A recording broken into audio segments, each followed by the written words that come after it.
Hi, my name is Andrew Dunning, and I'm going to present this month's Geology News segment. This is a segment I've been doing for a little over a year now for GSOC, and this is the first one. I'm recording this one beforehand because I am leaving for my research fieldwork for my master's degree in about 20 minutes. So I'm recording this, getting this out and sent off to Paul, and by the time you see this, I will be in the Strawberry Mountains doing some earthquake research.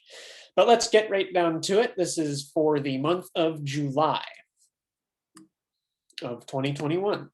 I'm going to start with earthquakes because I'm an earthquake geologist and they're very interesting to me. And they're one of the few sort of geologic events that is guaranteed to happen any month of the year. So the biggest earthquake to happen around the world in the last month was a magnitude 6.5 in the Kermadec Islands off the northern coast of New Zealand. This is an aftershock of a magnitude 8.0 earthquake, subduction zone earthquake that occurred in a remote area of ocean, which was a very exciting day for me. And in North America, in California, we had a magnitude 6.0 in the Little Antelope Valley, which was widely felt across California. There was very little damage reported, but it is the third significant earthquake in the Walker Lane tectonic structure in 2 years. I'll talk a little bit more about that right now. It's been followed by dozens of aftershocks, and you can still see all through Eastern California here. This is the Walker Lane and Eastern California shear zones. These are almost all aftershocks from previous earthquakes, including this most recent one located here. There is sort of typical background seismicity all through Western California, as well as along the Blanco fracture zone and the Gorda-Mendocino triple junction, as well as other pockets of seismicity here and there. This Puerto Rico seismicity down here is very interesting, and I hadn't noticed it, but it really has been going on since a December through January of 2020 earthquake swarm, which culminated in a magnitude 6.4 that caused widespread damage.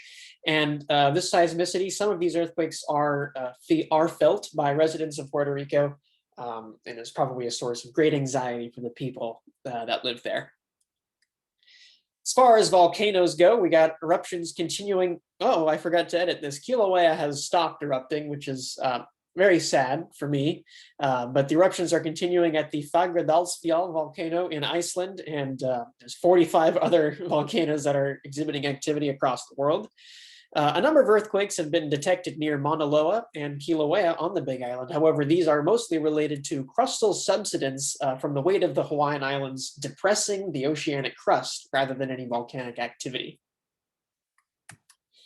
And as of just a couple of days ago, there was an earthquake swarm at Yellowstone volcano. Now, earthquake swarms are really common in Yellowstone, and this one is definitely part of background activity for the volcano.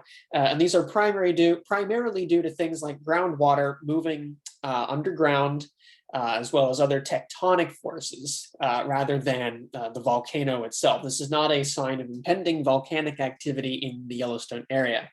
This swarm, at last I checked, had detected 141 earthquakes. This was 5 days ago on, that was Friday. So that's going to be Friday the 16th was when this swarm mostly got going. And these were all located under Yellowstone Lake here. If you're familiar with the Yellowstone National Park, Yellowstone Lake is the largest alpine lake in North America and is also where a lot of these earthquake swarms are centered. I'm going to move on to some recent research that's been published. And I'm going to start with this piece about asymmetrical growth of the Earth's inner core. There's a lot I learned in this article. So these researchers used the way seismic waves are diffracted and refracted through the interior of the Earth to study the structure of the interior of the Earth, because seismic waves are refracted based on temperature and viscosity and density of material deep inside the Earth. So their recent analysis suggests that the core is growing more rapidly along the eastern side of the equator in this dark area in this figure than elsewhere. However, gravity in the way the Earth is rotating evens a lot of that material out. So the inner core, which is the part that's growing, is made of crystallized, primarily iron and nickel. So that's as the inner core, the outer core, which is mostly liquid, cools and crystallizes over time. these iron and nickel crystals are sort of accumulating in the solid inner core. And that's what's growing slowly over time. However, something I didn't know was that these findings suggested that the inner core is comparatively young. So just over the amount of time that we've been observing the inner core, its mass has changed based on seismic wave velocities. And we can extrapolate the rate of that change to work backwards and estimate that the inner core is only between 500 million and 1.5 billion years old, which is a lot younger than I was expecting. And this gives interesting implications for the geodynamo, the Earth's magnetic field, and how that all works deep inside the Earth. So the magnetic field, we think, is primarily driven by the inner core rotating through the liquid outer core. But if the inner core is only a third the age of the Earth, and we've had a magnetic field since about 3 billion years ago, that provides doorways for future research to better understand the origins of the geodynamo. Speaking of the origins of geologic processes, here's an interesting piece about the origin of subduction zones. Now, the origin of subduction really is pretty poorly understood. I mean, we have good ideas, but concrete evidence and models are sort of fuzzy. So these researchers used the geologic history of the South Island of New Zealand, which suggested that pre-existing weaknesses from strike-slip zones and buoyancy differences between the crust and the oceanic, the continental crust and the oceanic crust are a factor in the origin of these subduction zones. So this particular subduction zone in New Zealand is the result of extended weakened crust from a failed rift zone, and this provided the conditions for the initiation of a subduction zone based on these density differences, because oceanic crust is much, much more dense than continental crust. I'm going to zoom in on this figure here just so you can get a good idea of what's going on. So originally, we had a failed rift zone here between the Australian plate, and this is the South Island of New Zealand. This is the oceanic crust. There's this rift zone here that extended. This is the early Oligocene 30 million years ago. We have this big basin here and a failed rift extending up this way. Over time, this began to sort of unzip in a way that favored strike-slip motion along this basin. And the way this rift system got rotated in this strike-slip motion shearing forced the oceanic crust to begin subducting underneath New Zealand here. So a very interesting sequence of events, and I think this will have interesting implications for systems such as our own. I learned today about Megalake Paratethys, which was a huge inland sea, far larger even than the Mediterranean Ocean, which filled a large basin in Eastern Europe and Central Asia. The Mediterranean Sea and this Tethys Basin is a remnant of the Tethys Sea, which dates from Pangaea's time.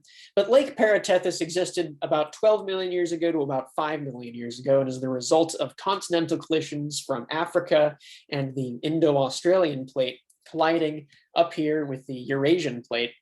And these mountain belts here in Iran and Turkey and the Mediterranean and Northern Africa impounded this huge inland sea. It existed for about 7 million years and contained 1.77 million cubic kilometers of water, which is just a colossal volume of liquid. But climate shifts over geologic time, we're talking 7 million years here, caused the lake to gradually shrink, leaving behind large deposits of salt and sediments and marine organisms. This lake held a vast assemblage of marine organisms and probably sustained a lot of megafauna, such as early elephants, which migrated out of this area as the lake gradually disappeared. The end of this lake probably came when it drained out the modern-day Aegean Sea out this way, which the article's author, Dan Palku, said it likely created an impressive waterfall as it drained into the ancient Mediterranean basin. And staying on the Asian theme, here's a giant rhinoceros ancestor that was discovered in China. Paraceratherium linceanse, I'm not a biologist, is a new mega rhino discovered in China. They discovered a completely preserved skull. I saw some pictures of it. It was quite pretty. That was dated to 26.5 million years ago. It is likely the second or third largest known land mammal ever.